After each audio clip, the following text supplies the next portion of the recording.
Está aprovada. Vamos seguir agora, novamente.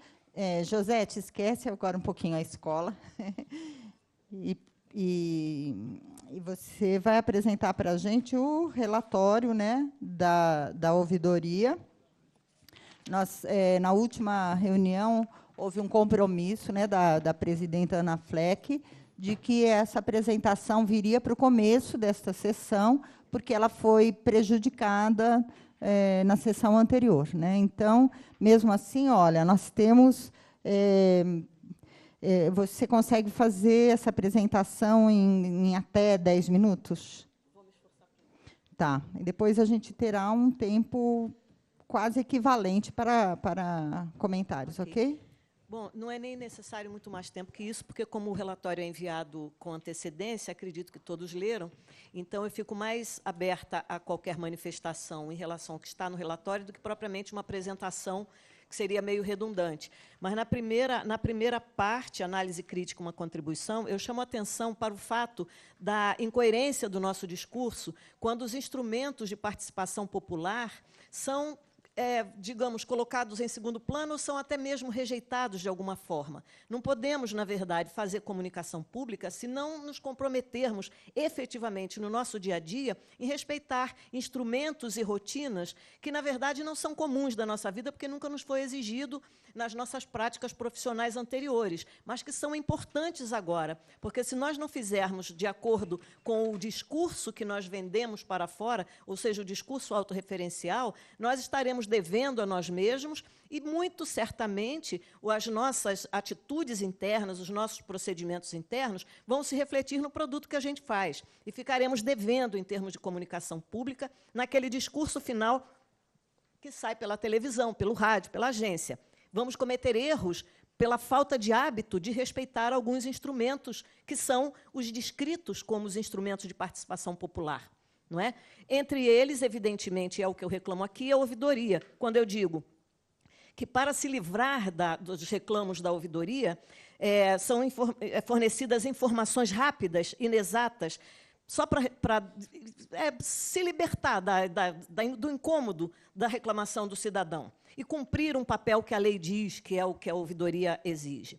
Omissão de informações. Também arranja-se uma resposta a uma profissionalização das respostas à ouvidoria e as informações ficam perdidas, elas não são relatadas com compartilhamento com a sociedade. A sociedade que nos cobra e a ouvidoria que faz essa mediação, na verdade, quer um diálogo para produzir melhorias. E é preciso que as informações que vêm das diversas áreas sejam informações corretas.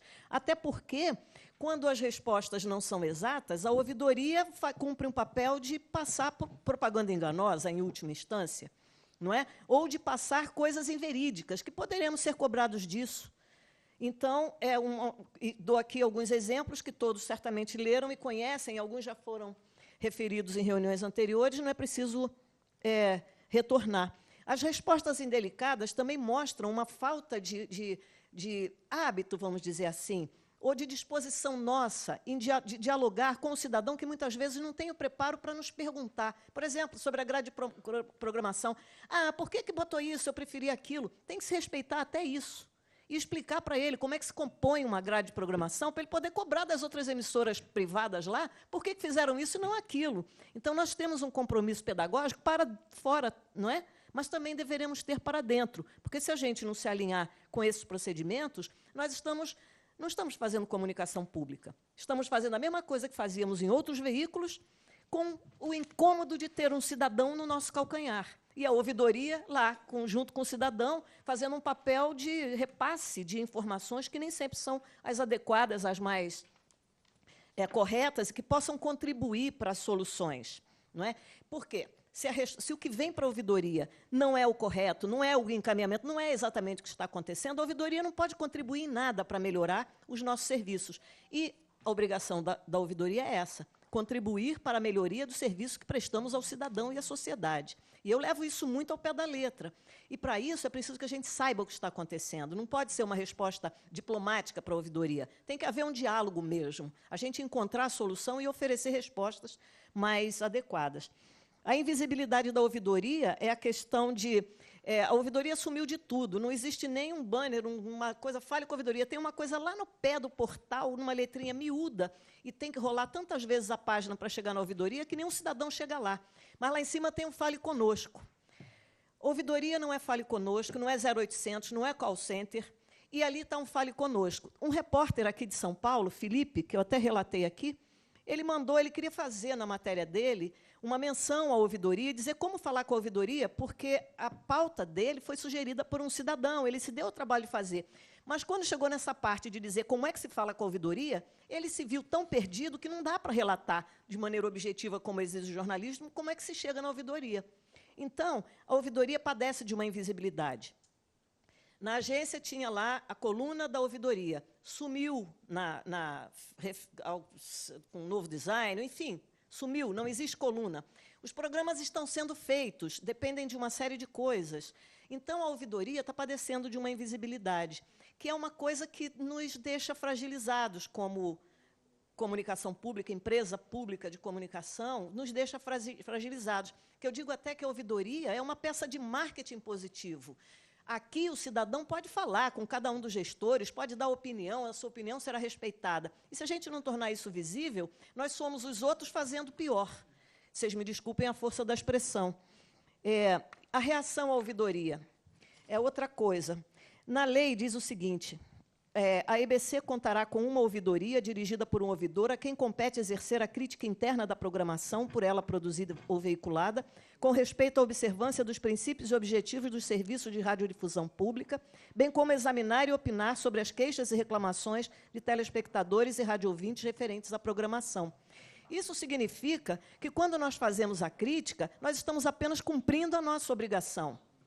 Não é que estamos contra, muito pelo contrário, estamos a favor da melhoria e da qualidade. E, se vocês observarem, é dentro de um estrito respeito aos profissionais, mas consideramos que temos um papel de contribuir para a melhoria do serviço. E, como o nosso lugar é de uma observação privilegiada, porque podemos pegar os nossos programas, que nos permitem ver a programação de 30 dias exaustivamente, olhamos e olhamos novamente para ver se não estamos equivocados, discutimos internamente, será que a minha opinião não está atravessada por uma ideologia, por uma experiência pregressa que me leva a fazer sempre assim? Discutimos entre nós. Estão ali dois ouvidores, Tom Gomes, ouvidor de agência, Márcio Bueno, ouvidor de TV Brasil, a Ruth Helena, ouvidora de rádio, que está doente e não pôde comparecer, mas nós discutimos entre nós para fazermos o trabalho mais correto possível. Não quer dizer que a gente não vai errar eventualmente, mas, por isso, nós entregamos o relatório com 5 dias para que possam assistir junto conosco o que nós olhamos de maneira crítica. E isso é contribuição positiva. Então, a reação à ouvidoria significa uma reação ao cidadão, que nós só estamos fazendo o que a lei manda em nome do cidadão, e não porque nós gostamos de fazer assim o assado. Até preferíamos fazer de uma outra maneira, mas a lei indica que é assim. E, dentro desse projeto, está aqui uma análise da TV Brasil sobre as transmissões da série C. Se vocês observam o que foi analisado, vocês vão observar que nós precisamos, sim, de um olhar de supervisão sobre o que estamos fazendo, porque estamos fazendo coisas que jamais faríamos na emissora privada. E por quê? A pergunta é, por que assim? É porque falta supervisão? É porque falta uma punição, digamos, que é um absurdo pensar assim? Porque na iniciativa privada, se você faz alguma coisa, você pode ser demitido, porque você errou, ou fez assim. Não é isso, não é esse o modelo. Mas nós precisamos fazer melhor. E não podemos admitir que nós, com competências e currículos fortes, como tem muitos aqui, que a gente erra em relação ao básico, que é a comunicação pública. Então, se fazemos algumas coisas de uma determinada maneira, é preciso que alguém olhe e pergunte, mas por que foi assim? E a ouvidoria contribui nesses termos, porque ninguém tem, vocês, os gestores e os profissionais, não têm o tempo e a disponibilidade para olhar como a ouvidoria olha. Então, isso é uma contribuição. E vem para a ouvidoria, por quê? Porque se repete. Essa questão da série C, eu lembro, como ouvidora adjunta de TV, de ter falado nisso pelo menos 2 vezes, e as coisas continuam exatamente iguais. E quando isso aqui foi baseado numa demanda de telespectador, numa reclamação de telespectador, e quando o telespectador reclama, a resposta que vem da área é quase chutando o telespectador. Isso aqui está, num dos momentos aqui, fala disso. Então, significa que nós precisamos nos educar para a comunicação pública. E é o que nós estamos apontando quando apontamos isso aqui, que, no geral, o que nos falta é a qualificação para agir como gestores de comunicação pública, jornalistas de comunicação pública, radialistas de comunicação pública, e isso é geral. Sabe? Sabemos que cada um tem suas obrigações e seu tempo a cumprir, mas, e a ouvidoria tem o tempo só de ficar olhando e dizer, olha, falhou ali, fala aí com o seu apresentador, fala aí com a sua apresentadora, fala aí com a sua gerente, fala aí com o seu redator, que tem alguma coisa que está muito ruim, que a gente precisa ver como resolve. Resolver, nós temos educação corporativa, pode ser demandada, tem uma série de coisas. Aqui no rádio se faz menção à notícia que seguimos toda a imprensa, deu todo mundo igual, um relatório da ONU que colocava o Brasil, as 3 cidades brasileiras como mais violentas numa lista, que a lista, na verdade, não foi publicada pela ONU. E a ONU diz que o que a imprensa deu como essa classificação, nós não fizemos, só que ninguém deu a correção da própria ONU. Então, nós temos que prestar atenção para isso aí foi no rádio. Alguma coisa que está acontecendo, que nós precisamos alinhar os nossos redatores, repórteres, editores, enfim, para um novo modelo que vai nos evitar correr esses riscos, não é? Porque, como eu insisto em dizer, a comunicação pública se realiza naquilo que sai no ar, não é antes. Nós fazemos tudo muito direito, mas o que vai para o ar é o que traduz o que nós somos. Linguagem inclusiva é uma questão de cuidado, de treinamento, que também houve aqui. Nem todo mundo está... A comunicação pública deve agir dessa maneira, mas nem todo mundo está ainda... É uma questão de capacitação. A inadequação de pautas. Esse caso aqui, do erro do IPEA em pauta inadequada, foi o seguinte... o IPEA, naquela pesquisa sobre violência contra a mulher, errou na divulgação lá dos dados, errou no índice. E o que acontece? De repente, num determinado programa, foi uma psicóloga especialista em hipnose e mais alguém, e não se tratou, na verdade, do trauma da mulher que sofre violência, mas se tratou do erro do IPEA, com situações inadequadas. Não se pode tratar do erro do IPEA com alguém especialista em hipnose. Então, o que acontece? A matéria fica absolutamente atravessada por um sentido ideológico, que a comunicação pública não deve ter, não é? Não é quando a gente, como disse a vice-presidente ontem, dizendo a comunicação pública não pode ser um mero direito de resposta à comunicação privada. Nós temos que, e é nessas observações, é no trabalho de preparação de cada um que a gente deve cuidar para fazer efetivamente. Erros, descuido, genocídio não se celebra e nem se comemora. Foi assim que saiu o título, numa matéria da Agência Brasil, que, enfim, saiu como... deixa-me ver aqui. Ruanda celebra genocídio que matou 800 mil pessoas há 20 anos. Então, isso é um descuido que também não deve acontecer e que não acontece na mídia privada. É isso que eu quero indicar.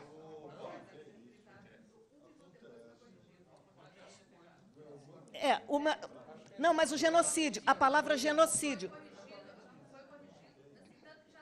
Sim.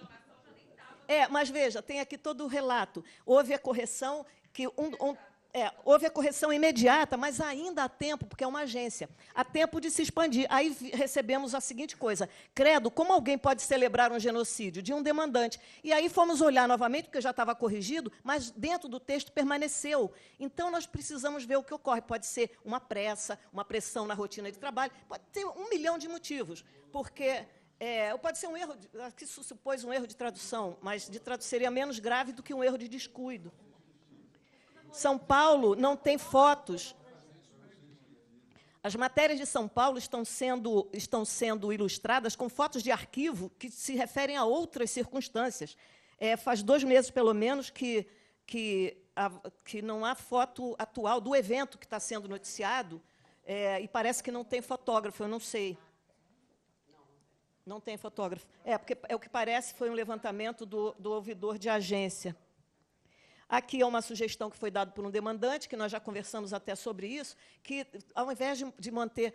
todos os órgãos públicos que têm espera, têm lá a sua televisão e passa o tempo todo programa policial, porque a maior parte do dia, enquanto nós passamos desenho animado, os outros passam programas policiais. E os órgãos públicos todos fazem aquilo. Aqui eu já fui a 3, no Rio já fui a uns 3 ou 4, e todo mundo repete a mesma lógica. Então, se a sociedade está policializada, ou se há uma criminalização de determinadas das coisas que vêm pela sociedade, é porque há um processo pedagógico de policialização da sociedade através disso. Então, eu estou em conversa com a Ouvidoria Geral da União para que a gente arrume um jeito de fazer uma recomendação para que os órgãos públicos ponham lá nas suas TVs a TV Brasil, ou, no máximo, a TV Escola, que é mais útil nesse processo, que eu acho que deve ser um compromisso de todos, e não apenas da EBC. Ainda se reclama, porque a questão das editorias que sumiram da agência uma situação que já foi falada em outra reunião e que é meio técnica, não convém aqui, mas está relatado.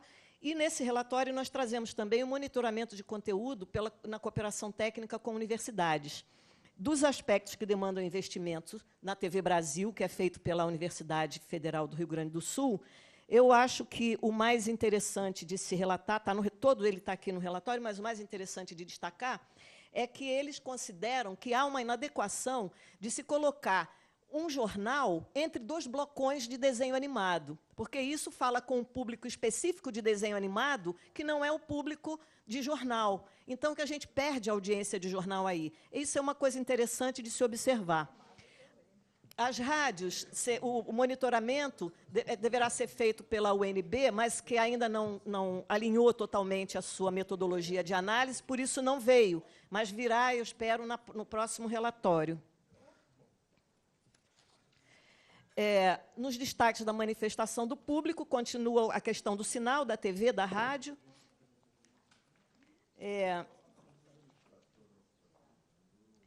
E esse período também, a partir desse relatório, nós inauguramos, até no sentido de que a ouvidoria possa trazer resultados, soluções justificativas e encaminhamentos. Aqueles casos da reunião passada já tem praticamente o acesso à manutenção do Medanha, já sabemos todo o processo, e no próximo relatório a gente traz uma solução definitiva. O cartão QSL, descobrimos também o que houve, na verdade, é aquele processo de não priorizamos o cidadão. O cartão QSL não tem a menor importância para o trabalho que nós realizamos. Mas, atrás do cartão do QSL, tem os cidadãos, aqueles que nós nos comprometemos a priorizar. Então, foi por isso que colocamos isso aqui. Os qualitativos de atendimento estão referidos no final do relatório. E eu gostaria de chamar a atenção para uma coisa, como última, presidente. A questão da invisibilidade e tratar a ouvidoria como incômodo, ou seja, tratar o instrumento do cidadão como um incômodo que nos atrapalha o trabalho, se reflete muito aqui numa situação que desde que eu cheguei, que eu pergunto isso. Eu era ouvidora adjunta de TV, que eu vivo perguntando, nunca tive resposta. E agora, como ouvidora, eu insisti na pergunta, mas também não teve resposta, que é uma seguinte coisa. Tem logo que eu cheguei, tinha uma organização não governamental que aparecia no Interprograma, aparecia sempre. E, como ouvidora de TV, eu me perguntei, mas nos interprogramas tem sempre organizações? Eu achei muito legal que tivesse, mostrando trabalhos de educação com criança, uma série de coisas. Pensei, que bom, né? Mas nunca vi outra. E aí, cobrei isso no relatório, sumiu, mas, de repente, eu vi de novo. Mas eu perguntei por quê? Porque, de repente, pode ser uma estratégia que cada mês uma aparece muito e eu não vi aquele mês onde outros apareceriam. Então, o que acontece? Eu perguntei, como é que é a questão das organizações não governamentais na interprogramação? Temos perguntado há 2 meses, a resposta não veio. O que acontece? Quando a resposta para a ouvidoria não vem, a gente pode pensar, inferir, que, na verdade, a gente estava certo na observação, que há privilégio de apenas um, que não poderá ser. Mas, como não há resposta, como a ouvidoria é ignorada nas suas questões, a gente não sabe. Então, eu trouxe aqui, não para dizer que provavelmente só tem uma, mas para dizer que é preciso dialogar, que não é no sentido de apontar erros ou nada, não é isso. É no sentido de colaborar, de contribuir, que a ideia é muito boa, mas tem que ser ampliada, de um aconselhamento. Para resolver essas questões que a gente traz todas aqui para a reunião de conselho, nós estamos nos preparando para emitir boletins diários de crítica à programação apenas para a diretoria executiva, de forma que todos possam dialogar com a ouvidoria, contestar, observar, para a gente trazer um material mais filtrado para os relatórios e para a ouvidoria, e muito mais com soluções do que como meramente reclamos. Muito obrigada, presidente. Desculpe ter me excedido. Bom, Eliane se inscreveu logo que ela começou a falar, né? Assim, quem quiser comentar.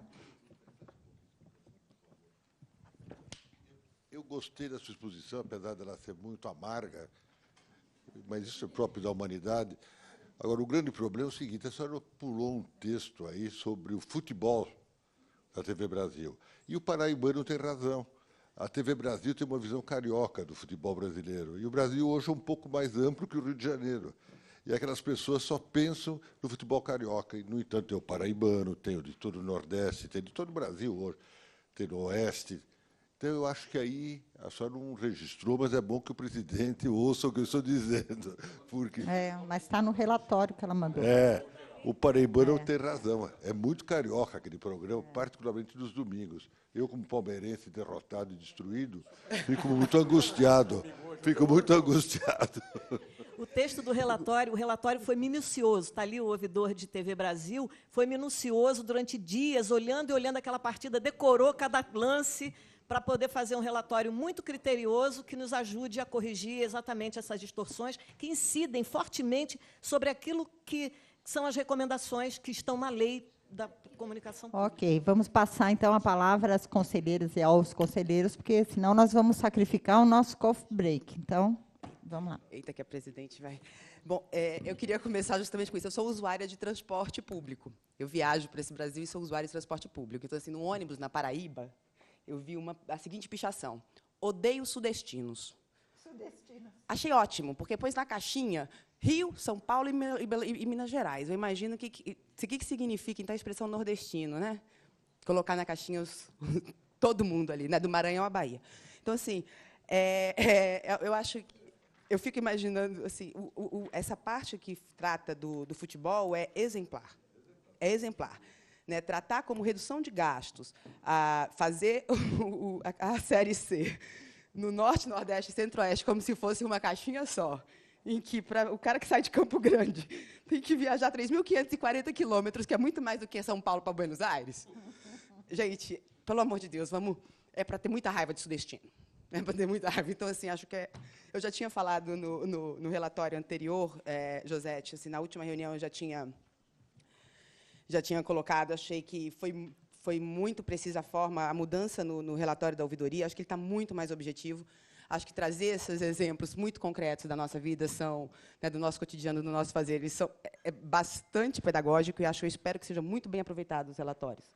Eu já coloquei nos meus últimos relatos, já estou tentando divulgar ao máximo esses relatórios, porque, assim, no final das contas, eu, que sou trabalhadora, estou contribuindo com isso. Né? Todos nós contribuímos com isso. Acho que a gente tem muito para aprender. Espero que seja absorvido, espero que não sejamos refratários a esses relatórios. Acho que seja usado para refletir o nosso trabalho. Então, assim, acho fundamental. Acho que é uma mudança marcante.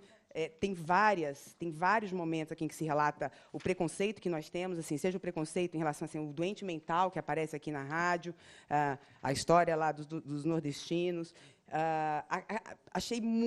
Fiquei muito feliz ao ver a constatação da ouvidoria em relação à fotografia aqui em São Paulo, que é uma questão que a gente vem martelando há muito tempo.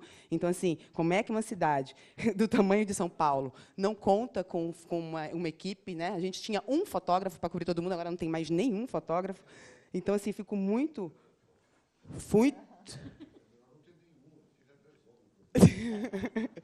né?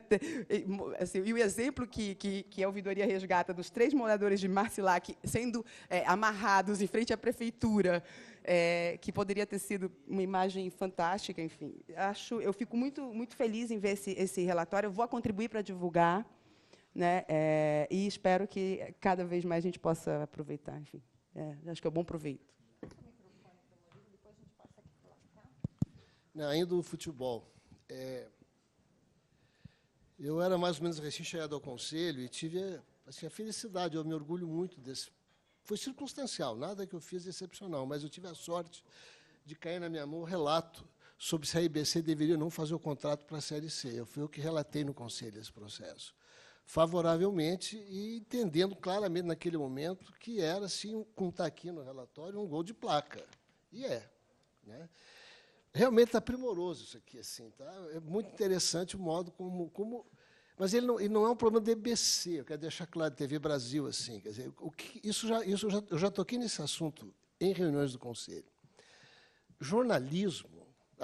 Futebol na televisão é entretenimento e não é jornalismo, o que é um tremendo de um pecado. Pela importância cultural, política, econômica, tudo, futebol é assunto para... Eu sei que ele é nominalmente jornalismo. Aliás, na Globo, se eu pegar a Globo, a nossa referência, é jornalismo e esporte. Era assim, diretor de jornalismo já separa ali. Certo? Então, esporte é uma coisa, jornalismo é outra. E o futebol está dentro, e o futebol é o... Olha bem, é jornalismo. Então, assim, não é os locutores aqui... Quer dizer, o que me parece? Mas isso está em tudo quanto é canto. Outro dia, eu falando em casa, eu falei assim, esse é o sonho da minha vida, ser contratado para dar palpite na televisão sobre futebol. É uma maravilha, porque você vê essas mesas redondas, eu vejo todas, que eu adoro, é um monte de sandice, de asneira, porque o cara só fala que não tem produção, não tem pesquisa, não tem investigação séria, você trata o futebol como se fosse... É isso. Então, o apelo que eu faço, viu, Nelson, para o Eduardo... Nereide, entende? Rogério, quer dizer, assim, ao longo do tempo, a gente começar a criar uma tradição na IBC de dar um outro olhar sobre o futebol, nas coberturas, nas transmissões, nos debates, colocar numa mesa de debate político, entende, essa questão do futebol, tá? Porque ele é sério demais, né, para ser só virar assunto de protesto na época da Copa do Mundo. Quer dizer, eu sei porque eu comecei a minha curta vida jornalística na mídia impressa, anos atrás, no Paraná, em Curitiba, como jornalista esportivo. Eu fui setorista do Ferroviário Futebol Clube, hoje Clube Atlético Paraná Futebol Clube. Adoro, amo futebol. Mas era isso, não tinha lugar para fazer coisa séria no jornalismo. Tinha que ser o seguinte, era política, tanto que o jornal que eu comecei, Tribuna do Paraná, era o que era? Era crime e futebol. Certo? Então, assim, eu queria aproveitar essa história aqui, né, que assim, ela é engraçada porque é engraçada, mas ela reflete não um problema nosso, do jornalismo, da TV Brasil, é um problema geral. O futebol tem que ser tratado com superficialidade, piadinha e um monte de palpite. Esses caras ganham um monte de dinheiro para dizer um monte de palpite sem nenhuma pesquisa, nenhuma avaliação, nenhuma investigação sobre o que estão falando. Conselheiro Murilo, só uma informaçãozinha, só porque tem o Felipe, de São Paulo, ele está aqui assistindo, e é muito engraçado também quando a gente lê a parte dele, que fala assim, olha, como é que vai falar na reportagem www.ebc.com.br/sobre-a-ebc/ouvidoria. Imagina o que é esse endereço, gente. Tá. Eu queria aproveitar a fala do Murilo, na verdade, para falar que a revista do Conselho Curador vai tratar sobre a cobertura esportiva. E ela está em produção e a participação do Conselho está aberta. Então, conselheiros que quiserem se manifestar... Vai sair antes da Copa. Né? Então, ela vai sair no dia 27 de julho online.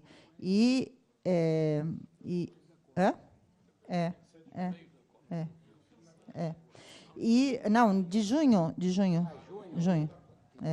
Mas ela vai ser lançada no Conselho em agosto, porque a gente não vai ter sessão, né, nesse período.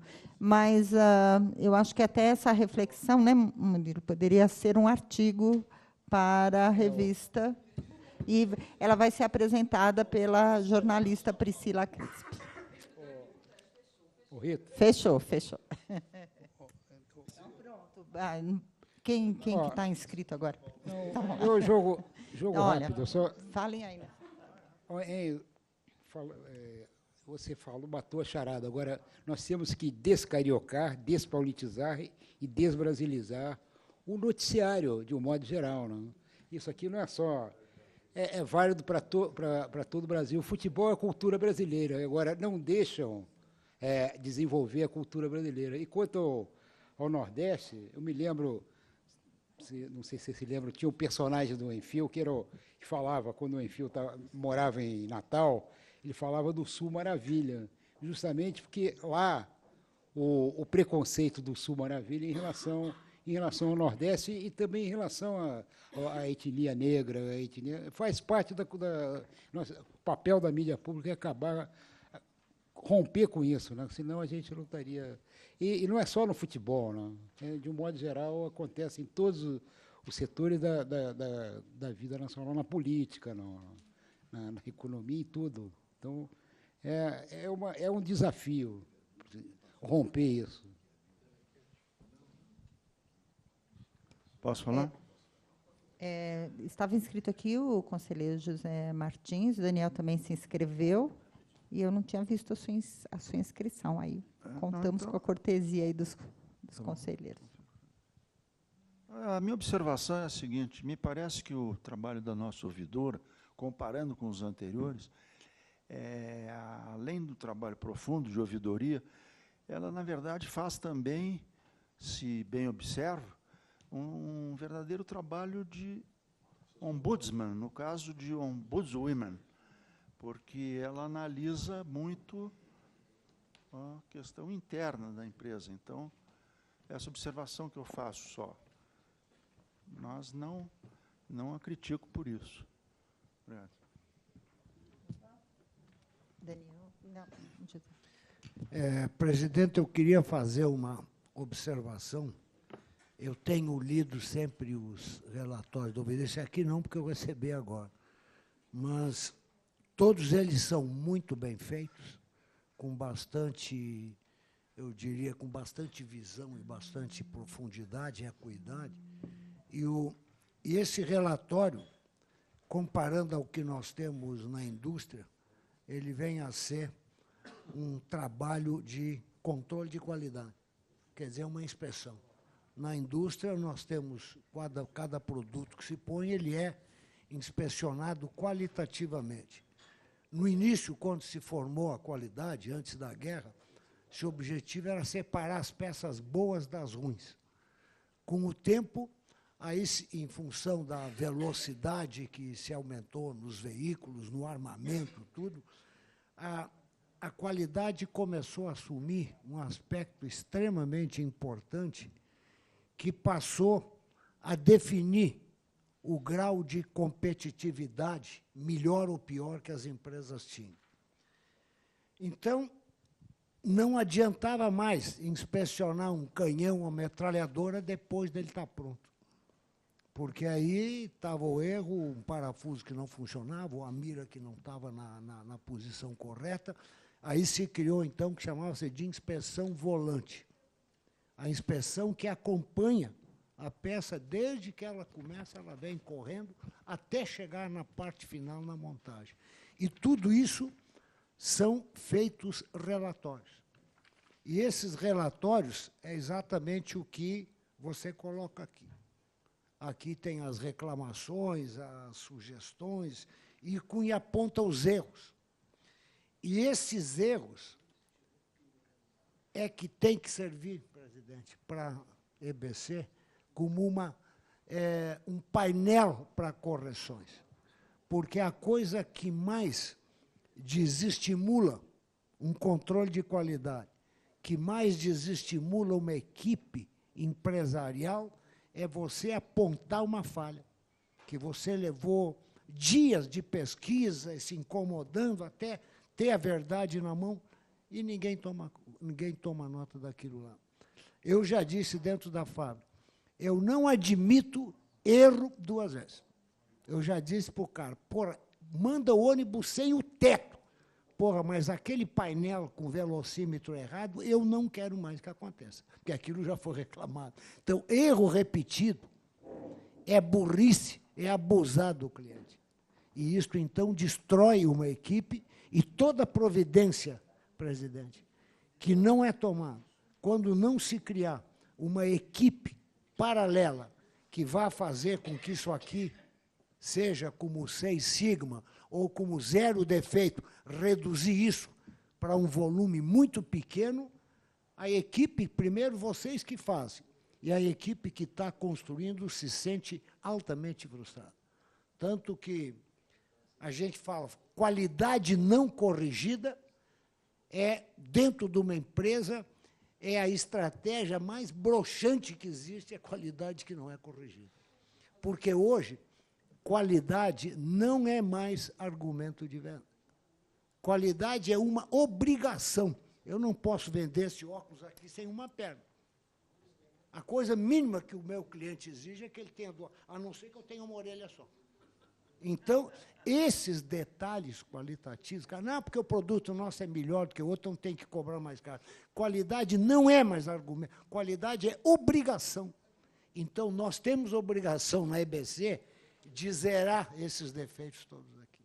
E, para isso, criar exatamente um grupo de trabalho que possa fazer com que a luta que elas estão tendo em montar um negócio desses aqui, que é exaustivo, que não é fácil de compilar tudo isso, que elas começam a sentir resultado, como o nosso amigo aqui, o seu Márcio Bueno, que diz, transmissões da Série C, é preciso mudar.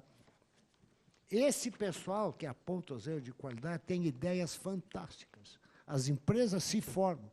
Quase todo o nosso processo industrial ele foi alavancado no sistema de qualidade, que surgiu no Japão pelo Deming e o Juran, quando o Japão foi demolido e que se produzia, quer dizer, é bonitinho, mas é ordinário.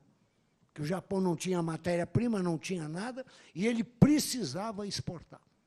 Então, o Deming, americano e o Juran criaram no Japão o sistema, o conceito de controle de qualidade, que hoje é um negócio fundamental nas empresas, mas onde a qualidade não é mais argumento de venda.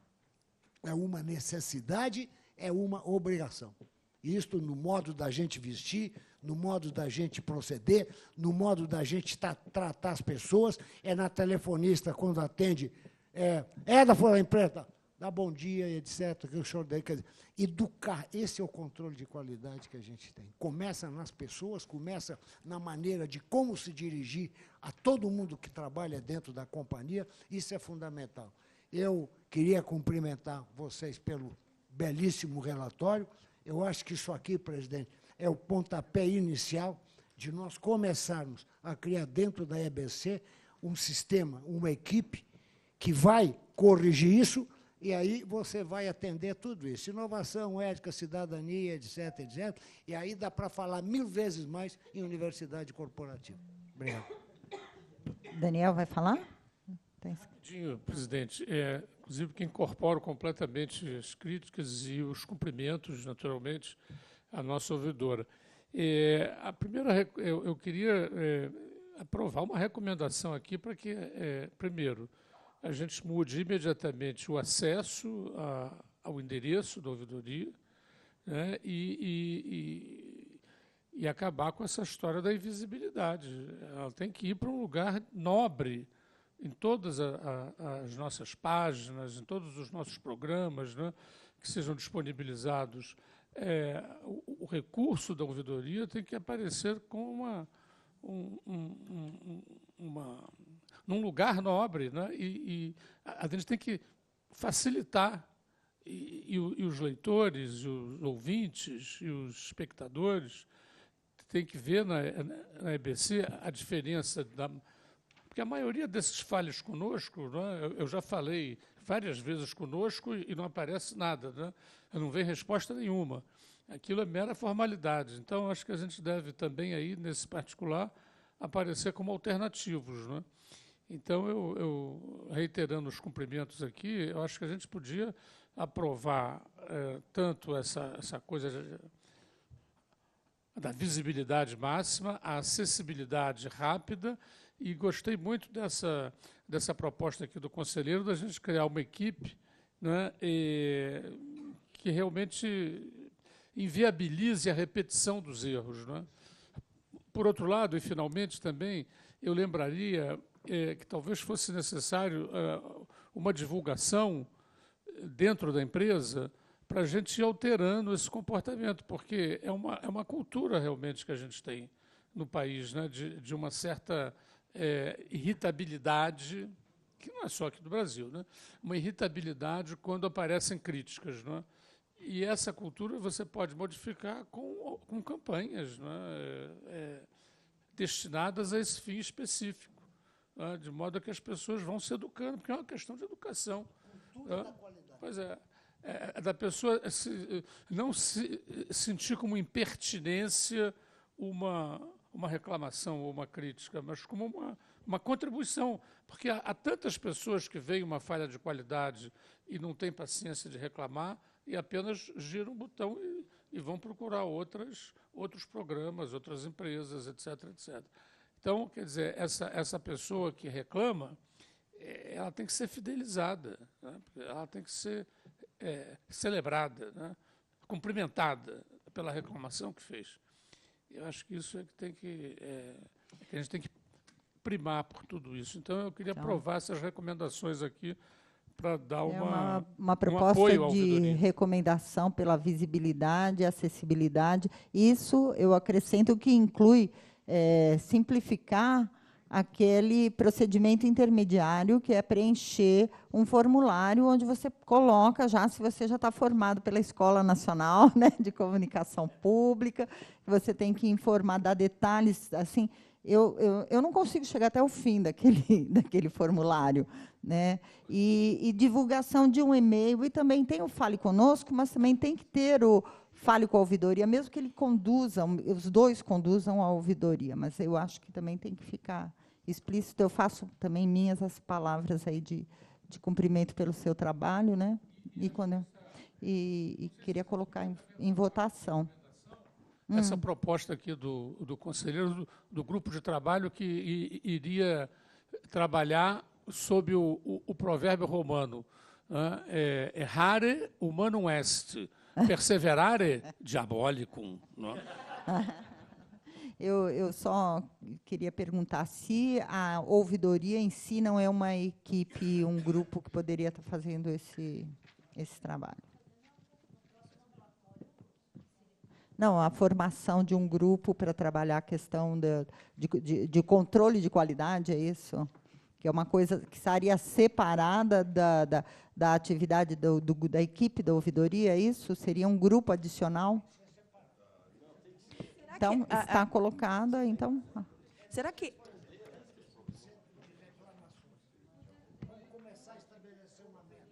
Microfone, por favor, conselheiro. Conselheiro. Colocar uma meta. Temos 45% de reclamação, junto com a ouvidoria. E esse grupo de trabalho vamos baixar 2%, vamos ter a próxima auditoria com 43%. E aí você começa a colocar metas de enobrecimento da qualidade, porque senão tudo fica ao acaso, vai todo mundo empurrando para a barriga. É porque, nesse caso, por exemplo, eu posso diminuir essa meta simplesmente escondendo ainda mais o acesso ao Fale com a ouvidoria. Então, não sei se é uma...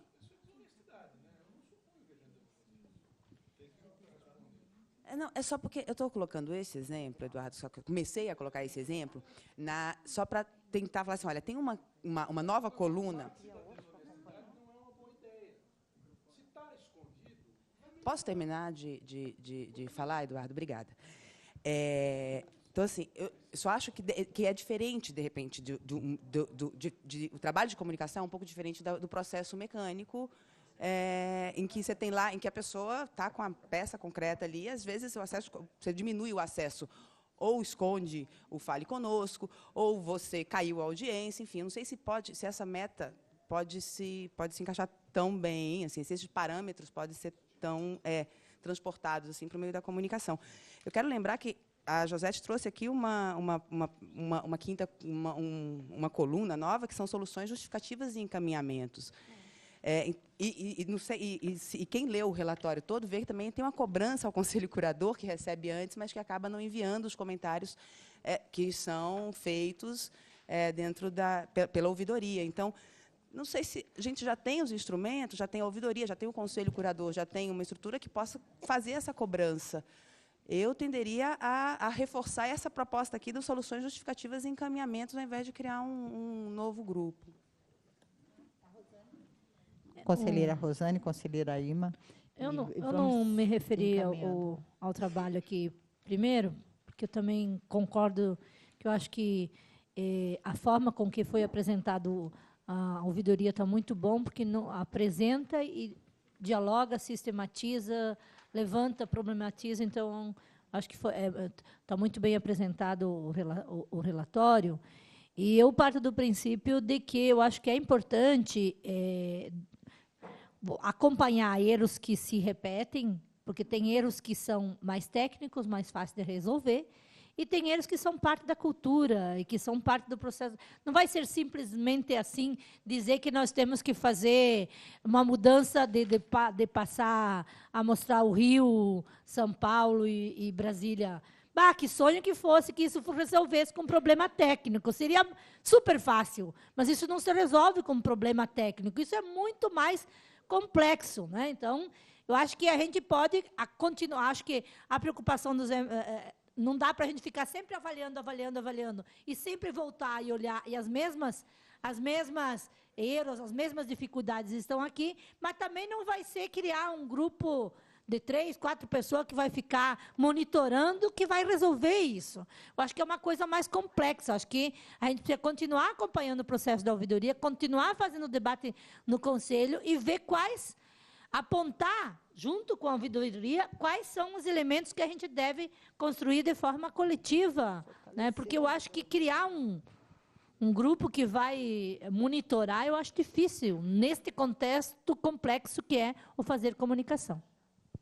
E uma conselheira aí. Tem a meta do plano de trabalho também. Começa por aí, né? porque a qualidade tem que ser pregada, tem que criar a cultura da qualidade. Agora, a cultura da qualidade se cria começando a apontar os erros e chamando o pessoal. Como é que nós vamos corrigir isso aqui? Junto. Isso chama-se o círculo Quality Control Circle, que os japoneses fizeram na administração participativa. E isto, o Japão é mestre em matéria de qualidade e administração participativa. Todas as empresas hoje de sucesso no Brasil, tanto comércio, como indústria, como serviço, copiaram essa administração participativa do Japão. É um negócio fantástico. Então, nós temos que criar, porque senão todo o trabalho que ela fez, o que adianta isso aqui?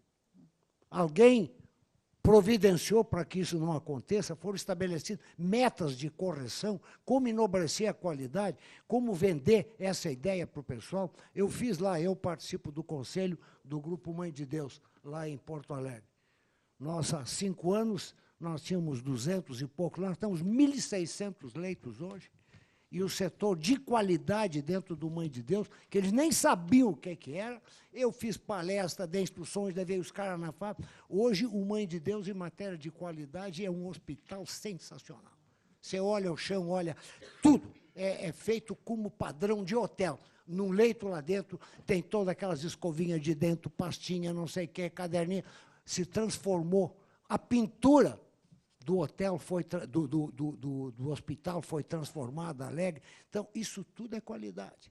Então, tem que se criar a mentalidade, porque senão, daqui 2 anos, nós estamos sentados com esse mesmo relatório aqui e ninguém fez nada sobre ele.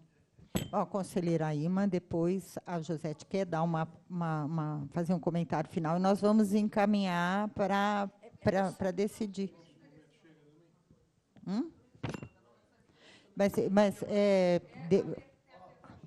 Não, mas é sobre o tema, tudo bem. Não, é só dizer o seguinte, a informação, porque como está sistematizado de outra forma, aí ficou parecendo que houve aumento de erros, que não houve. Não houve, pelo contrário, a gente está reduzindo as reclamações, a gente está ampliando os elogios, existem metas no plano de trabalho com relação a erro, a problema, reclamação, então existe meta. Então, e todas as reclamações são enviadas, até essa reclamação aqui, por exemplo, do esporte, saiu desse tom, porque o esporte, a gente manda para o esporte respondeu direto. A gente mandou uma outra resposta, mas ficou a resposta que tinha sido enviada pelo... A gente concorda plenamente que a questão do esporte, a questão nordestina, a gente tem um trabalho, um olhar muito atencioso com relação a essa questão do Sul, de futebol carioca, a gente reclama, a gente vê, a gente sempre tem essa atenção. Então, assim, é só para deixar claro para o conselheiro que a gente está reduzindo e que a gente tem meta, só isso. Ok. Bom, a conselheira Ima está inscrita E o diretor de jornalismo, Eduardo Castro, quer também fazer um comentário. Hã? Não, a diretor-geral, Eduardo Castro, também quer. Na verdade, eu gostaria só de, depois de ouvir, bom, li atentamente esse relatório da ouvidoria e concordo com todos da melhoria e mais do que isso, se tornou algo bastante propositivo. Então, tem até uma coluna de soluções. Mas eu acho que ao Conselho cabe pegar essas soluções, debatê-las exaustivamente para levar a recomendação. Então, acho que o nosso papel ele está ainda um pouco, digamos assim, capengando. Então, talvez o ideal fosse destacar as sugestões da ouvidoria, e eu não sei se um GT ou uma pessoa de cada GT do Conselho se desdobrar sobre as sugestões especificamente e debater, e se isso vai à recomendação ou não, a gente decide, e aí reforça o apoio à ouvidoria. E, com relação ao acompanhamento, a minha sugestão é que, dessas recomendações do Conselho, né, das sugestões da ouvidoria, que se transformariam em recomendações do Conselho, o acompanhamento pudesse ser feito com um relato da diretoria executiva no início da reunião sobre essas questões que o Conselho colocou como recomendações, etc., para a gente ver esse aprimoramento da qualidade e se permanecem ou não os erros, esse tipo de coisa. Duas recomendações para o Conselho que eu estou dando. Para a nossa atuação. Que, antes de se transformar em recomendações, que a gente tenha um tempo, um debate e também a posição da empresa sobre essa proposta de recomendações, inclusive as recomendações que já foram feitas aqui pelo conselheiro Daniel, pelo conselheiro José Martins. É isso, a sua proposta é que a gente não votaria as recomendações agora. Isso? Bom, um pouquinho, Gisete, vamos ouvir o diretor de jornalismo, diretor-geral da IBC. Segundo erro, mesmo erro. Está vendo como a gente cai? Como a gente, às vezes, o controle de qualidade já vai cair em cima da presidenta. E não é de propósito, muito pelo contrário. A ponderação que eu faço aqui é no seguinte sentido. É uma sugestão para a ouvidoria. Ninguém gosta de ter seus erros apontados. Não gosta. Uma coisa, a crítica construtiva, a crítica negativa. Uma coisa, quando a crítica é para arrasar com você, você nem ouve. Mesmo quando a crítica é construtiva, ninguém gosta de saber que errou. Então, é muito difícil você pegar um documento que tem 56 páginas, que fala fundamentalmente dos seus erros. Sendo que aqui tem informações que denotam que a ouvidoria também recebe informações, e em igual número, ou muito equivalente, com relação aos nossos acertos. Da mesma forma que nós não conseguimos ver tudo que erramos, não conseguimos ver tudo que acertamos. Sendo que aqui está na página 37, que das comunicações, atendimentos à ouvidoria, lá no fundo, os elogios, sugestões, comentários, pedidos de informação e serviços totalizaram 81,8% dos atendimentos do mês, contra 18,2% de reclamações. Ou seja, de cada 5 ligações que nós recebemos, só uma está reclamando. De cada 10, 2 estão reclamando. É bom saber onde a gente acertou também. E é bom que venha aqui. Eu não estou falando para ser insensado. Não quero confete. Mas onde é que nós acertamos que a gente nós também não reparamos. Do mesmo jeito que a gente não assiste a programação, não ouve todas as rádios e nem lê a agência e o portal o tempo inteiro para achar erro, porque é impossível. Então, 24 horas no dia, 8 programações de rádio, 3 programações de televisão e 2 agências de notícias e um portal, também não vou achar. Do mesmo jeito que eu não vejo erros, não vejo os acertos. Então, a minha sugestão, para que seja mais palatável, sob o ponto de vista da aceitação, até minha, é de que também venham aqueles que foram considerados os principais acertos desse período. Aqueles que surpreendam. O acerto, vou chamar de corriqueiro, não é? Esse a gente é nossa obrigação. Mas onde é que a gente surpreendeu positivamente? Onde é que recebeu uma quantidade... Eu não recebo isso, por exemplo. Onde é que chegaram os maiores... A maior quantidade de elogios foi para quê? Uma vez que eu, olhando o quadro aqui, a gente vê que são 18,2% de reclamações, e como a cor aqui está difícil na cópia sem cor, Ou são 29% de sugestões, ou são 15%. Ou seja, ou é muito mais do que 18%, ou é muito perto de 18%. A gente está recebendo a mesma quantidade de reclamações do que de reclamações acerca de erros, né, reclamações, do que elogios. Eu acho que isso faria, uma vez que o esforço aqui é fazer um controle de qualidade, nos ajudaria muito também saber onde nós estamos acertando. Porque eu não sei. Quer dizer, eu sei o que eventualmente eu vejo, eu sei o que eventualmente chega para mim, ou o que eu me preocupo por esse ou por aquele motivo de ver, por causa da... E não só eu, evidentemente que não sou eu, não são só os diretores, são gerentes executivos e são os próprios funcionários. Eu gostaria, então, de fazer essa sugestão no sentido de tornar esse documento crítico mais palatável para quem lê. Palatável no sentido de, se ela está me considerando certo, o errado também vou considerar com mais facilidade. Eu acho que seria uma forma de tornar ainda mais efetivo o trabalho, que eu já disse na última reunião, eu considero que está muito mais útil, é um documento mais útil. Você encontra erros, você encontra sugestões, talvez a gente encontre acertos também para saber... Aqui, eu vou elogiar o sujeito aqui, porque daí ele vai repetir esse procedimento na semana que vem ou no mês que vem. É uma provocação positiva que eu faço. Josete, um comentário, então, final para a gente encaminhar, tá? Muito rápido.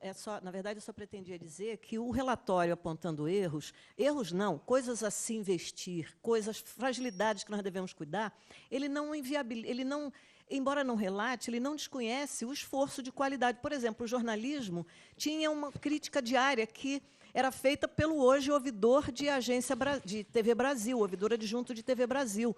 Era um esforço de qualidade.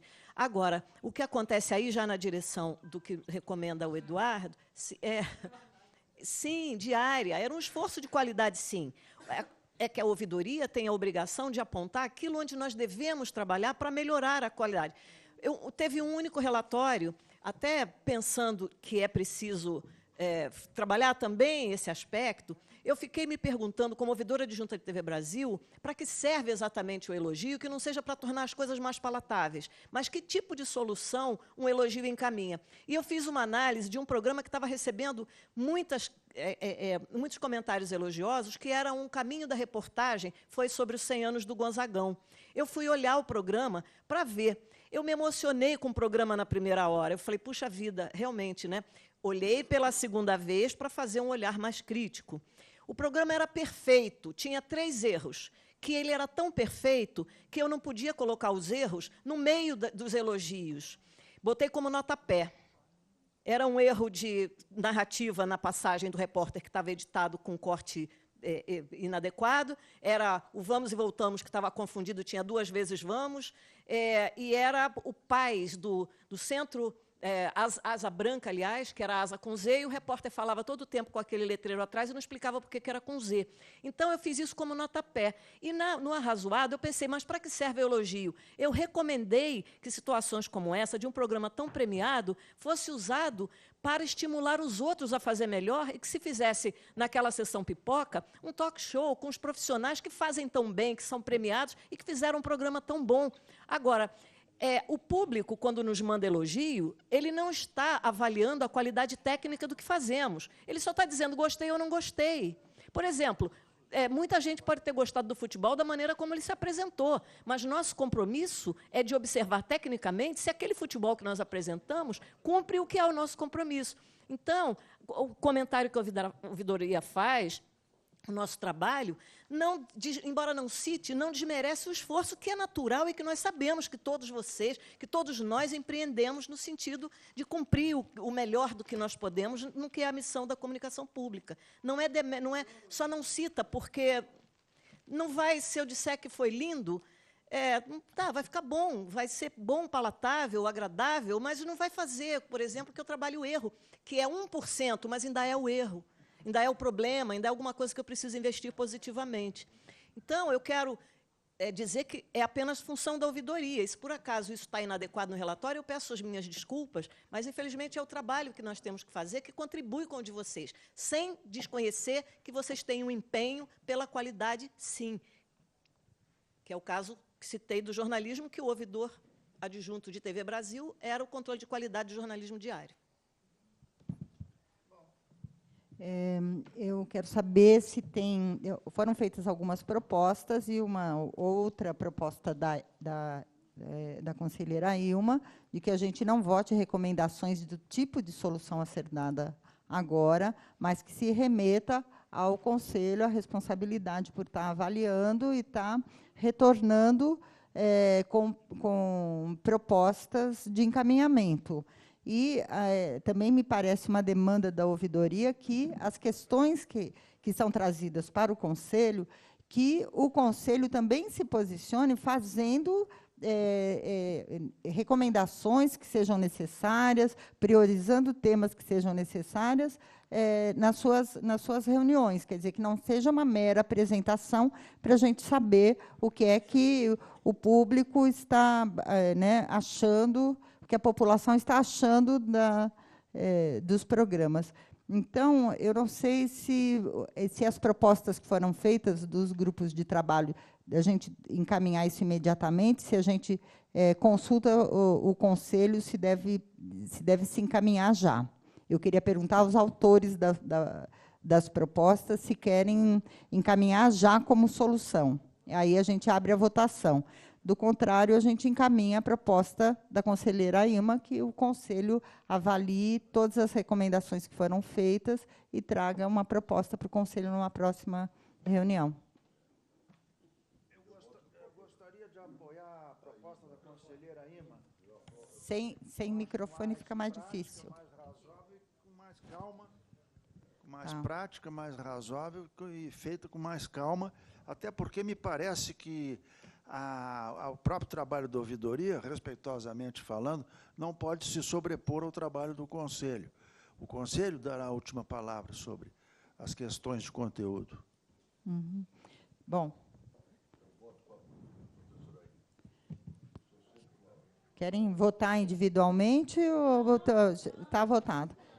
Então, eu queria, como encaminhamento, porque as câmaras temáticas e os grupos de trabalho, às vezes, precisam de um estímulo para se organizar e cumprir determinadas tarefas. Então, eu queria propor que a conselheira Ilma, que tem a ideia de como seria esse grupo, conduza esse processo e quem tiver interessado em participar do grupo, que informe a secretaria, não é? Seria interessante um de cada Câmara, mas eu acho que... Hã?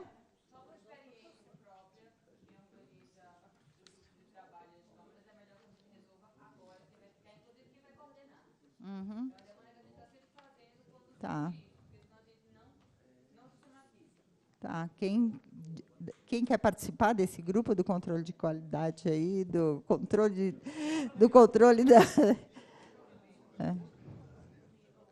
Quem vai participar? Não, é porque se não houver se não houver candidaturas aqui, eu acho que tem que ser encaminhado, as câmaras têm que indicar alguém para participar, e eu acho que o Conselho tem a responsabilidade de fazer isso funcionar. Rita, talvez uma proposta assim, melhor, não sei se melhor, mas mais prática, seria que a ouvidoria entregasse no início do mês seguinte, ela faz análise de abril, nos entrega antes da nossa reunião e nós discutimos isso por e-mail ou colocamos as prioridades ou coisa assim. Essa é outra, porque eu tenho medo que o GT não funcione. Processo, porque senão nós vamos retornar ao que acontece hoje. Nós recebemos, deveríamos estar fazendo esse... Quer dizer, eu acho que está em discussão um pouco o papel e a responsabilidade do Conselho na relação com esse relatório. Então, eu insisto na proposta inicial que cada Câmara indique uma pessoa para estar trabalhando sob a sua coordenação e responsabilidade por trazer esse retorno na próxima reunião. Ok?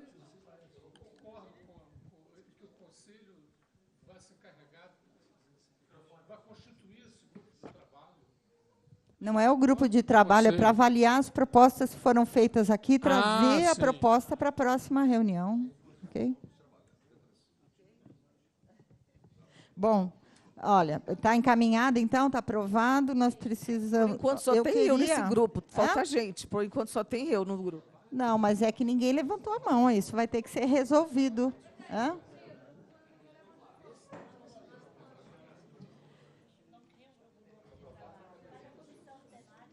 Cada comissão.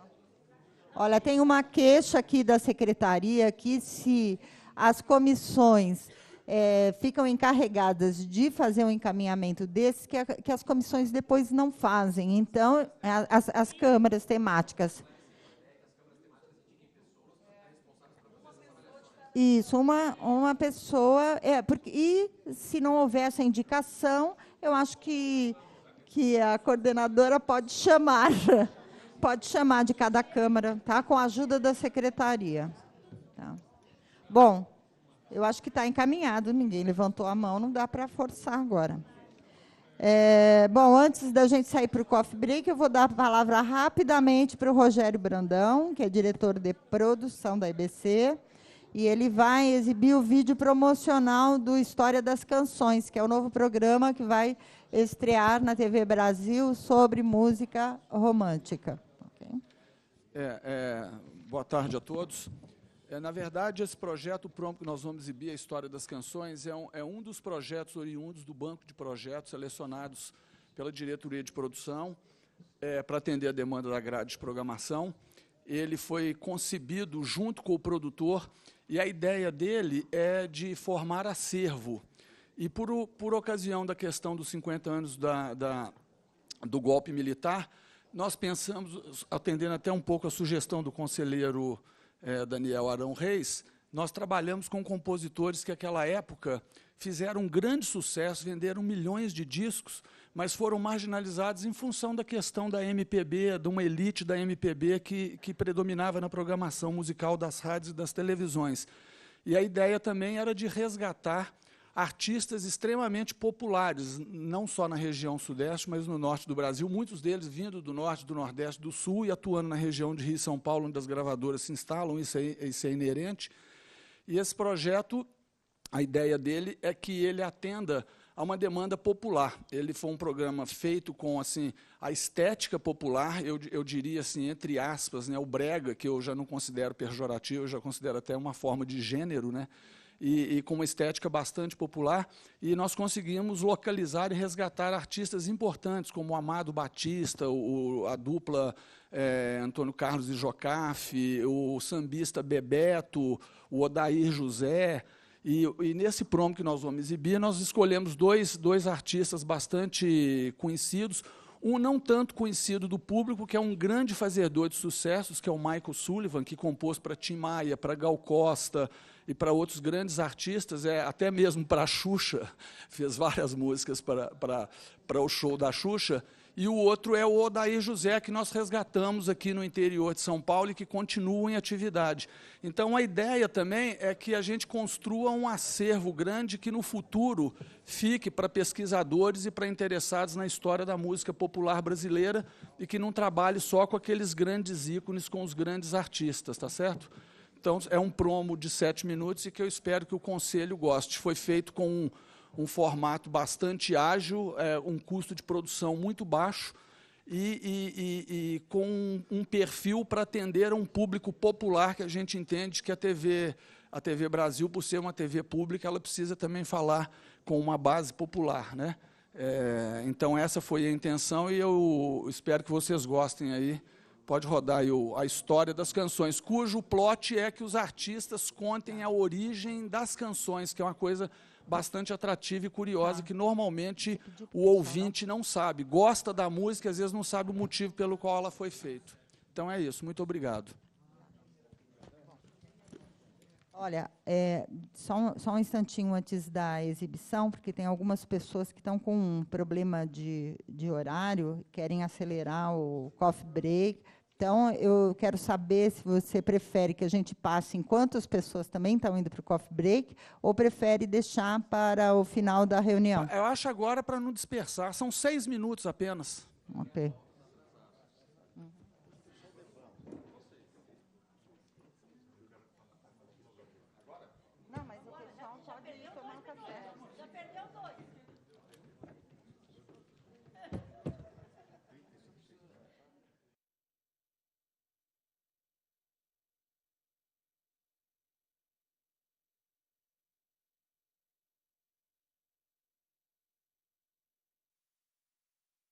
quem diz é o tempo, o valor das canções, né?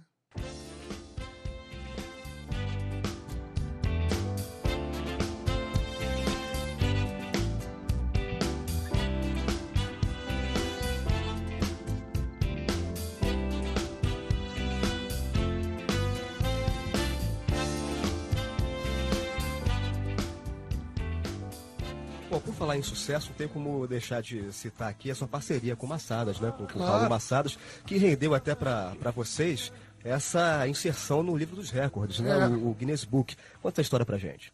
Não, porque nós somos a dupla que em 5 anos foi a dupla que mais colocou música na parada de sucesso.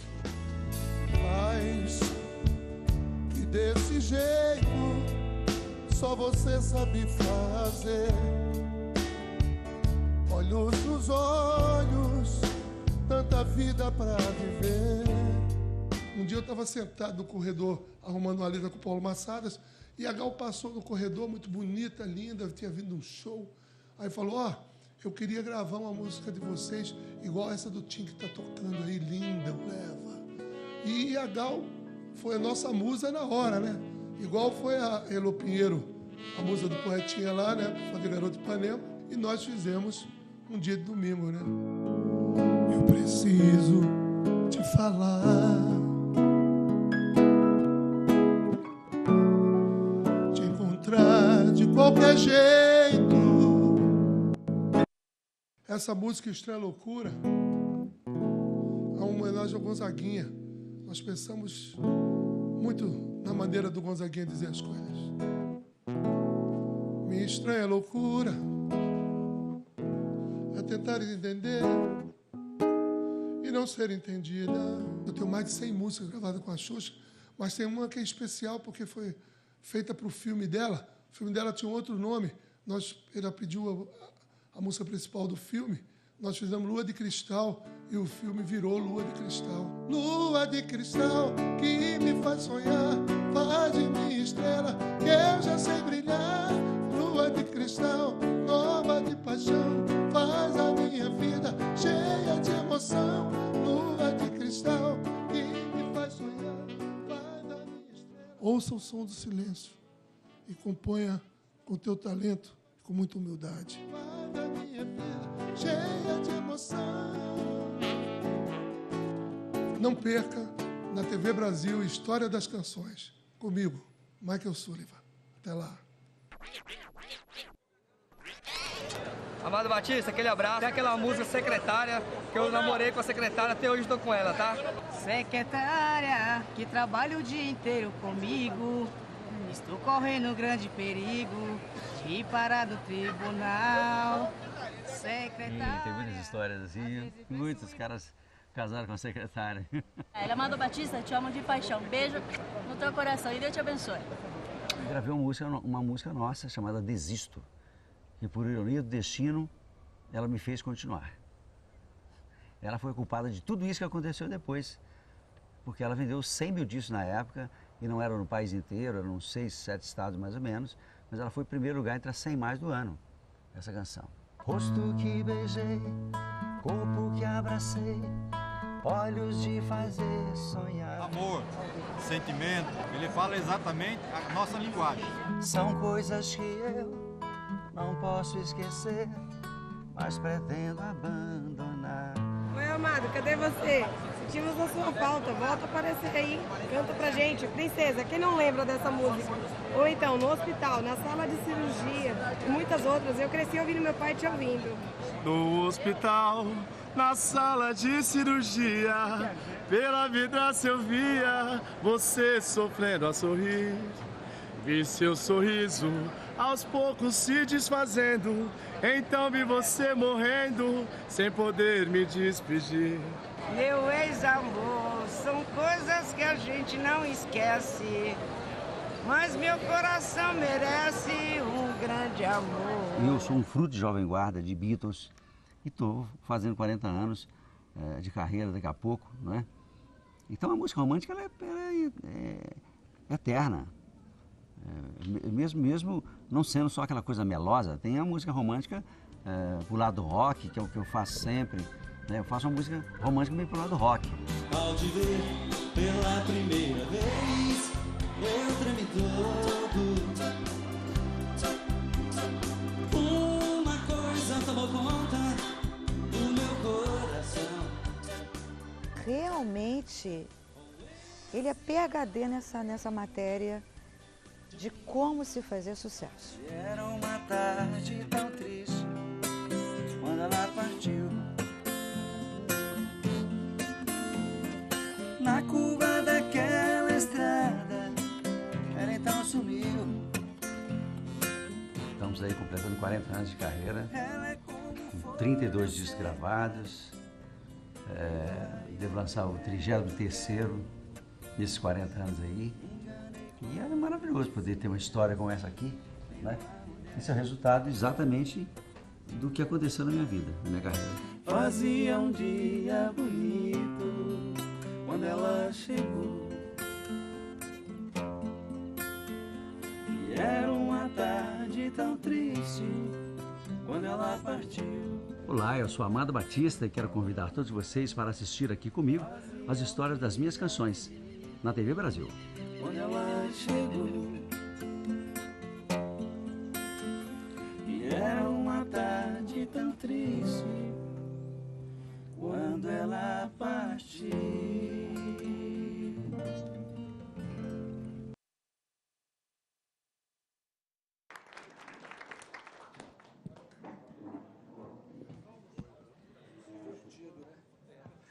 Olha, gente, nós temos aí pautas bem importantes que vêm na sequência, né? Nós temos o plano de trabalho, monitoramento e também o plano editorial. Então, eu queria propor que o nosso café fosse bem rápido, assim. Em 10 minutos, a gente tem que estar aqui de volta, ok?